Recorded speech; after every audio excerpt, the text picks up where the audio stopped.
Hola, muy buenas tardes, carísimos hermanos. ¿Cómo están? ¿Cómo se sienten? Espero que bendecidos por el Señor. Aquí, una vez más con ustedes, el hermano Luismi, el menor de todos, para leerles ese precioso libro que empezamos ayer de nuevo, con un nuevo libro. Un nuevo libro, pero que no es tan nuevo, ¿eh? Es el libro titulado El Centenario de la restauración de los franciscanos conventuales en España. Centenario de la restauración de los franciscanos conventuales en España. Bien, y pues ese centenario es del año 1904 a el año 2004. En el 2004 se celebró el centenario de la restauración de los franciscanos conventuales en España. Ayer ya comenzamos a leerles un poquito sobre el tema y hoy seguiremos igualmente leyéndoles. Pero no sin antes empezar con la oración que empezamos todos los días. En el nombre del Padre, del Hijo y del Espíritu Santo. Amén. También quiero decirles que hoy celebramos un día grande para nosotros los franciscanos, pues hoy, día 13 de junio, es San Antonio de Padua. Es cuando falleció San Antonio de Padua.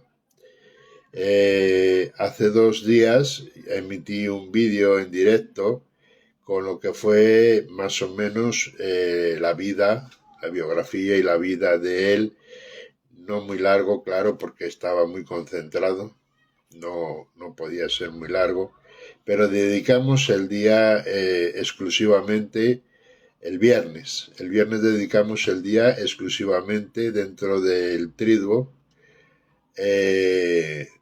Dedicamos el día a San Antonio de Padua, franciscano también. Entonces, hoy muchas felicidades a todos los hermanos franciscanos y a todos los hermanos también antonianos, puesto que celebramos el día de San Antonio de Padua. Aunque hoy no vamos a hablar de él, pero sí la acabamos de mencionar, pues ya digo, el viernes dedicamos un audio directamente, ¿vale? Así que hoy seguiremos con el libro que empezamos ayer, pero no antes, sin empezar con la oración de inicio. Vuelvo y repito en el nombre del Padre, del Hijo y del Espíritu Santo. Omnipotente, santísimo, altísimo y sumo Dios, todo bien, sumo bien, bien total, que eres el solo bueno, a ti te tributamos toda alabanza, toda gloria, toda gracia y todo honor, toda bendición y te restituimos todos los bienes. Hágase, hágase. Amén. Ahora decimos todos juntos: oh alto y glorioso Dios, ilumina las tinieblas de mi corazón y dame fe recta, esperanza cierta y caridad perfecta, sentido y conocimiento, Señor, para que cumpla tu santo y veraz mandamiento. Amén. Pues bien, mis hermanos, y los que se están poquito a poco, como digo, que ya hace 2 o 3 días que no lo digo, por eso hoy toca. Y los que se están poquito a poco enamorando de San Francisco y Santa Clara. Y valga la redundancia también de San Antonio de Padua, bueno, del Padre Pío, después ya más tarde, etcétera. Bien, pues seguimos donde lo dejamos ayer, con este precioso libro ya digo que es un libro encantador, me gusta mucho, hasta las pastas, y que coste que no me dan nada por decirlo, pero es que hay libros y libros. Dice: centenario de la restauración de los franciscanos conventuales en España. Bien, pues seguimos, como repito, lo dejamos ayer. Algunos de sus viejos amigos de Asís se deciden a vivir junto a él. Esa es la frase de hoy, dentro de. Y a seguirle para siempre. Estos son, por ejemplo, Bernardo, Pietro, Egidio y Filipo. Bien.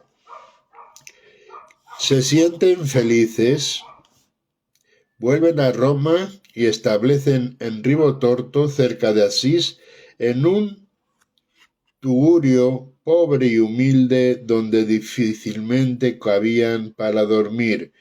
Francisco comprende que hay que buscar otro lugar, un sitio donde establecerse definitivamente, dado el número creciente de hermanos que llaman a su puerta. Los monjes benedictinos les ceden una sencilla ermita, Santa María de los Ángeles, llamada La Porciúncula. Allí se van a vivir, aunque su primera misión sigue siendo vivir en pobreza y predicar el Evangelio.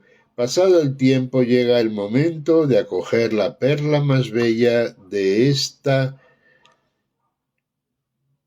vocación, destinada a formar la rama femenina de las damas pobres. Clara es una joven de 18 años, bella, inteligente, sensible. No siente atracción hacia la vida de riqueza y lujo a la que está destinada. Siente, sin embargo, una satisfacción especial hacia Francisco y su mensaje. ¿Cómo hacer, armada de gran valor y de una fuerza sobrenatural, abandonada su palacio y corre veloz? Al otro lado le espera una nueva vida. La noche del domingo de Ramos de 1212, Clara va a la Porciúncula. Un grupo de hermanos la acompañan en una sugestiva procesión con antorchas. Francesco la espera a los pies del altar de la Virgen. Allí, con un rito muy sencillo y conmovedor, Clara inclina la cabeza mientras Francisco le corta sus largos y rubios cabellos. Deja sus ricos vestidos, se viste un toscal sayal gris, se cubre la cabeza con un velo y se consagra para siempre a Dios. Clara es una joven de 18 años, bella, inteligente y sensible. No siente atracción a la vida de riqueza y al lujo que está destinada. Esa es la frase del encabezamiento con el que sigue, que es lo que acabamos de leer ahora mismito. Pronto, alrededor de Clara se reúnen numerosas hermanas que quieren vivir su misma aventura de amor. Ella será por 40 años su guía y su modelo. Mientras tanto, la misión apostólica de Francesco no conoce respiro, trabaja, predica, viaja por todas las partes, llevando el mensaje de la pobreza y la penitencia. Hacia 1219, Francisco decide alargar las fronteras de su mensaje allende los mares y las culturas. Se embarca rumbo a Tierra Santa junto a un contingente de cruzados que luchan por la liberación del Santo Sepulcro. Francesco no se parece en nada a los caballeros y príncipes cruzados, deseosos de gloria y poder. Él quiere ver al sultán, quiere hablar de paz y de amor. Sin miedo se encamina al ejército enemigo. Pide solamente ver al sultán, que lleno de curiosidad lo recibe. Las palabras serenas y sencillas que salen de su boca, del pobre de Asís, irradian luminosidad y paz. Entre ellos se establece una relación de profunda admiración y amistad. Cuentan que Francisco obtuvo para sí y los suyos el permiso de predicar el Evangelio en las tierras del sultán. Mientras tanto, el grupo sigue creciendo en toda Europa, surgen nuevas fraternidades, el mensaje ha echado raíces y se difunde con rapidez. En la fiesta de Pentecostés del año 1219 se reúne en la Porciúncula más de 5.000 frailes provenientes de diversas naciones. Es la fiesta del encuentro, la alegría de saberse y sentirse hermanos. Un día lo había profetizado Francisco. El Señor me ha mostrado, me hará que nosotros una multitud que se multiplicará hasta los confines del mundo. Y llegamos a la última parte de la vida de Francisco, la más rica en dones y regalos místicos de parte de Dios. En el año 1223, Francisco vive uno de los momentos más bellos de su existencia, un momento lleno de ternura y mansedumbre, como a él le gustaba, la representación del nacimiento de Jesús. El Belén de Grecio, durante esa Navidad, Francisco le escribe a un amigo: si quieres que celebremos la Navidad, prepara prontamente lo que te voy a indicar. Deseo celebrar la memoria del niño que nació en Belén y quiero contemplar de alguna manera con mis ojos lo que sufrió en su invalidez de niño, cómo fue reclinado en el pesebre y cómo fue colocado sobre el heno entre el buey y el asno.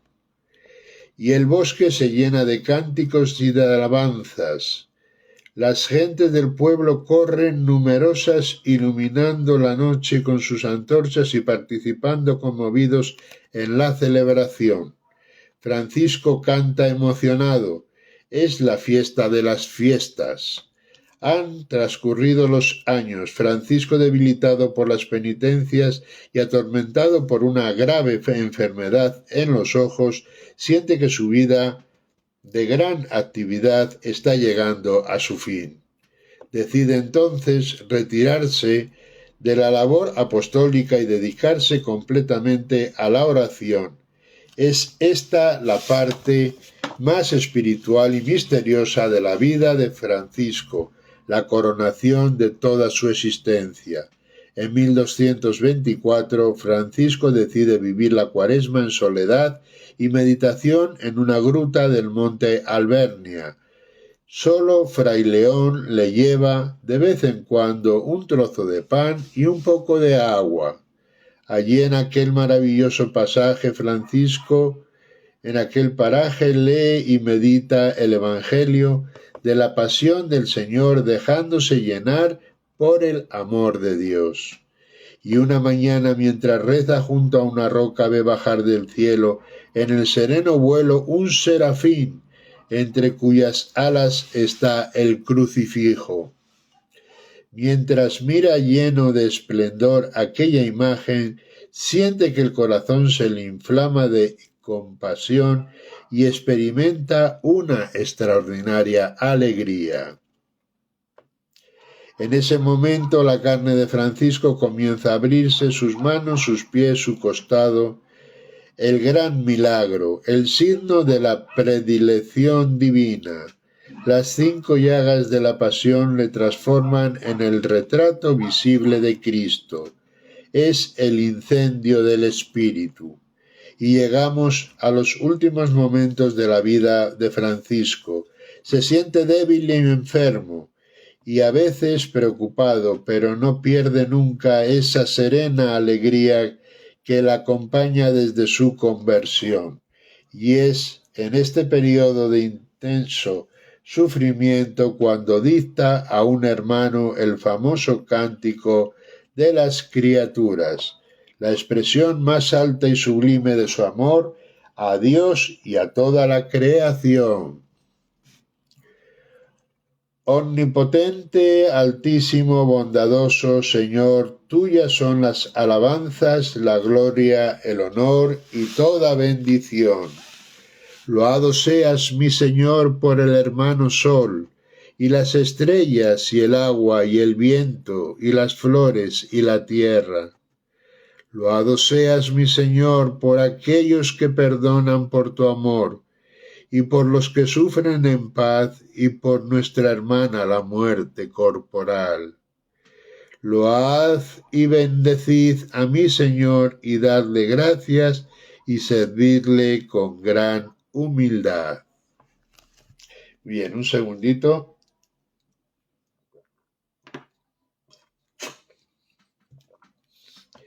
En 1226, Francisco siente que se acerca el final o el principio y pide ser llevado a la querida Porciúncula, donde las últimas recomendaciones a los hermanos y donde expresa su deseo de que le pongan desnudo sobre la desnuda tierra.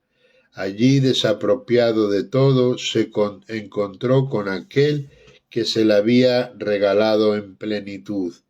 Era la tarde del día 3 de octubre. En aquel instante se levantó un revuelo de gaviotas que acompañaron su alma al cielo. Los funerales fueron multitudinarios. Su cuerpo fue trasladado a Asís, pero antes había que realizar una parada maravillosa en San Damián. Allí tuvo lugar el encuentro silencioso entre Clara y sus hermanas y Francisco muerto. Las lágrimas inundaron los ojos de las damas pobres y sus lamentos, mezcla de tristeza y de serena esperanza, llenaron el valle de Asís. Desde San Damián su cuerpo fue conducido a la iglesia de San Jorge, donde fue sepultado. A gloria de Dios. Amén. Abriendo caminos, dice franciscanos, los franciscanos conventuales en España del siglo XIII al siglo XVI. Abriendo caminos. Y pasaron los años y el mundo conocido se fue poblando de conventos donde el carisma franciscano florecía con mayor a mejor estilo. Incluso muchos dieron la vida en su afán de llevar el Evangelio a lugares remotos y muchas de las veces peligrosos. En España también florecían conventos donde vivimos una gran experiencia de fe y de compromiso, donde aprendimos a ser buenos hijos de Francisco y no siempre lo conseguimos, donde hicimos que el mundo fuera un poco mejor y donde sufrimos los problemas de hermanos enfrentados por ser fieles a un mismo ideal. En fin, la historia.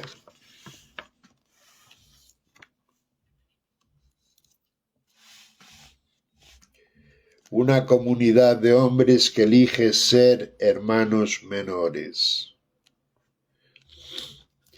San Francisco de Asís, 1182 a 1226, fundó la Orden de los Hermanos Menores en el año 1209. Pero la orden era sobre todo, el regalo de Dios a Francisco. Él mismo decía, el Señor me dio hermanos, ¿verdad? La orden franciscana son, pues, los numerosos hermanos que han sido llamados por Dios a vivir el Evangelio de Jesucristo tras las huellas de Francisco. Ya los primeros frailes habían quedado fascinados por el amor que Francisco vivía. Era un hombre seducido por el amor de Dios, de tal forma que sus ojos captaban su presencia en las criaturas y en el devenir cotidiano. La pregunta que Francisco llevaba en lo más íntimo de sí: Señor, ¿qué quieres que haga?, se convirtió en el santo y seña de sus seguidores. Todos querían vivir en obediencia para hacer solo la voluntad de Dios, vivir sin nada propio para ellos, estar solo de su amor, vivir en castidad, porque así vivió Jesús, vivir agarrando y besando la cruz, porque es el camino para dejarse alcanzar por la libertad de la vida verdadera.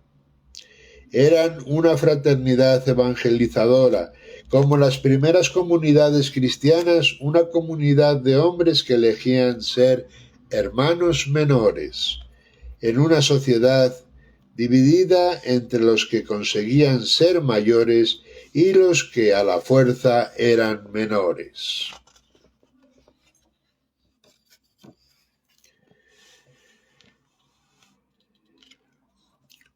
Son todo este fuego en el corazón, con Jesucristo en el centro de su vida y misión.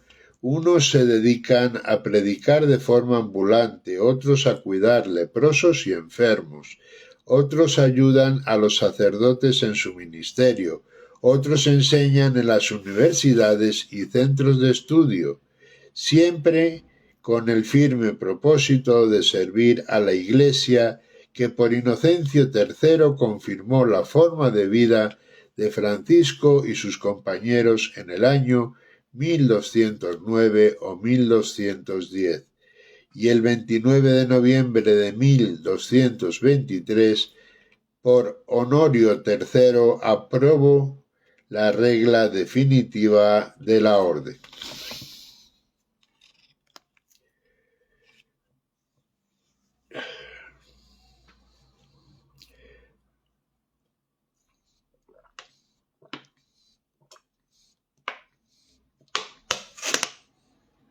Perdón, es que es mucho calor que hace.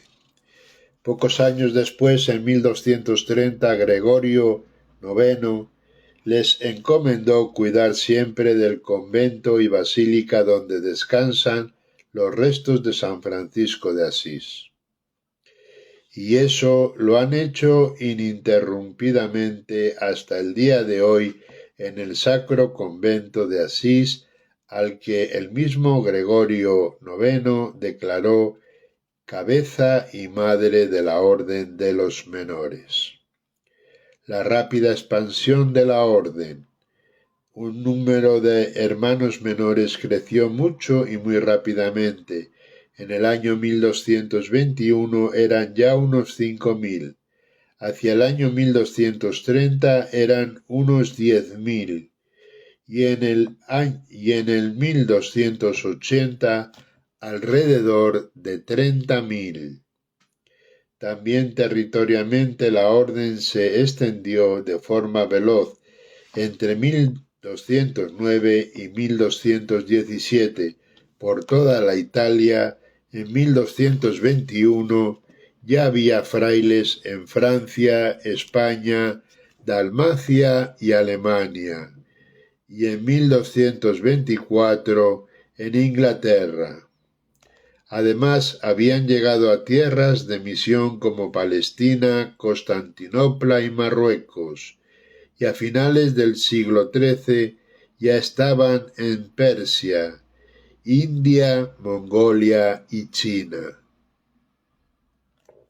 El desarrollo de la orden fue paralelo al crecimiento que experimentó Europa en el siglo XIII, caracterizado por una fuerte explosión demográfica, el nacimiento de la burguesía, con un gran florecimiento urbano, un importe renacimiento cultural y grandes ansias de reforma de la Iglesia, junto a la demanda de una religiosidad. En ese contexto, la Orden de San Francisco era un grupo nuevo, difícil de encuadrar en los típicos estamentos en que estaba dividida la sociedad bajo medieval, noble, clero y pueblo llano, lo que le permitió aportar a todos un espíritu de vida sencillo y profundo a la vez que irradiaba la vida y la esperanza del Evangelio. El apellido conventuales, por todo ello, los hermanos menores tuvieron que organizarse, pensar en la formación de los candidatos y crear lugares estables de residencia, conventos. De aquí surgió el apellido, que se une al nombre de los hermanos conventuales. Veamos en el año 1250 el Papa Inocencio IV, para facilitar el trabajo evangelizador de los frailes, les concedió que sus iglesias conventuales tuviesen las mismas facilidades que las colegiatas para sus tareas pastorales, celebración pública de los sacramentos, predicación, recitación, coral del oficio divino, toque de campanas, sepultura eclesiástica, etc. De estas iglesias conventuales pasó a decirse poco a poco que los frailes eran conventuales, pero este motivo, el nombre de conventuales, hace referencia a la capacidad de adaptación de los hermanos menores para hacer llegar a cada generación el caudal de vida que contiene el Evangelio de Jesucristo. Así pues, el apellido conventual significó que los hermanos de San Francisco aceptaban y asumían su desarrollo, crecimiento y transformación, de ser un grupo relativamente reducido que podía organizar su itinerancia apostólica con cierta facilidad, pasan a ser un enorme grupo de hermanos que necesitan organizarse en conventos con una estructura estable que permitiese efectuar el necesario discernimiento vocacional de los candidatos, la imprescindible formación para la entrega a la evangelización y las concretas tareas apostólicas. Todo ello a pesar de que desde el principio hubo hermanos que pensaban que toda la transformación era una infidelidad al carisma. Bien, pues aquí, hermanos, lo dejamos por hoy. Hemos leído un poquito de lo que rápido y veloz era la historia de San Francisco, que como ya la hemos leído en otros libros y la seguiremos leyendo también en más libros, en algunos irán añadiéndose cosas que no hayamos leído en otros, y en otros irán repitiéndose cosas que ya hemos dado en los anteriores, ¿verdad? Y ahí ya empezamos después con los franciscanos conventuales de la primera orden, que son los frailes. Están los franciscanos conventuales en España del siglo XIII al XVI. Eso es lo que les estoy leyendo ahora y seguiremos y continuaremos leyéndoles también mañana. ¿De acuerdo? Pues nada, vamos ya con la oración de la bendición y mañana seguiremos con ello. Hermanos, todos carísimos hermanos, Vamos con la bendición a la que decimos todos amén. El Señor os bendiga y os guarde. Amén. Haga brillar su rostro sobre vosotros y os conceda su favor. Amén. Vuelva su mirada a vosotros y os conceda la paz. Amén. La bendición de Dios Todopoderoso, Padre, Hijo y Espíritu Santo, descienda sobre vosotros. Amén. Carísimos hermanos todos, paz y bien. Gracias por haber estado con nosotros y gracias a los que nos verán luego más tarde en indirecto. Un fraternal abrazo en Francisco para todos vosotros y en San Antonio de Padua también, el cual, vuelvo y repito, hoy estamos celebrando su día, el día 13 de junio, el día que falleció San Antonio de Padua. Carísimos hermanos, paz y bien.